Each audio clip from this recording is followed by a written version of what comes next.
Alors on commence par HBO Max, qui fera l'ouverture du festival, le mardi 15 septembre, avec la projection de la série Paolo, sur une relation toxique entre deux hommes, en présence des comédiens Marie Oppert, Véronique Ruggia, Gouslaji Malanda et Johan Gaziorowski. Suivront ensuite, pendant la semaine, la série de Canal+, Singapura, qui est la nouvelle œuvre de la romancière Elsa Marpeau, qu'on connaît bien, qui s'intéresse à des expatriés à Singapour, en présence de Naila Hartsoun et India Hair.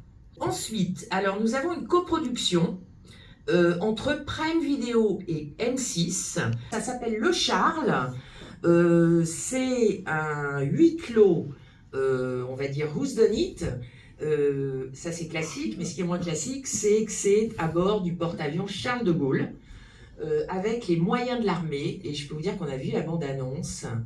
C'est hallucinant de voir des mirages décollés du porte-avions Charles de Gaulle.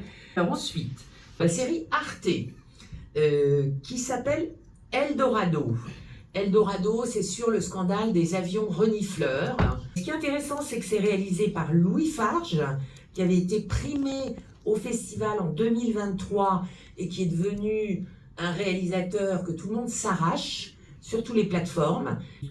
Eldorado sera présenté en présence des comédiens Clémentine Farjas-Sichler, David Marsay et aussi, il faut le souligner, le compositeur Jean-Benoît Dunkel du groupe R.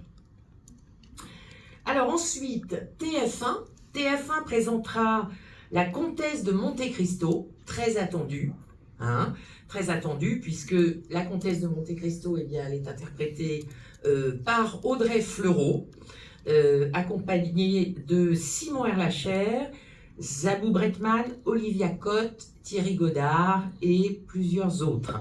Ensuite, nous avons France Télévisions, qui va nous présenter la série Nourrice. Nourrice donc revient au 19e siècle sur le destin terrible de ces femmes qui étaient nourrices.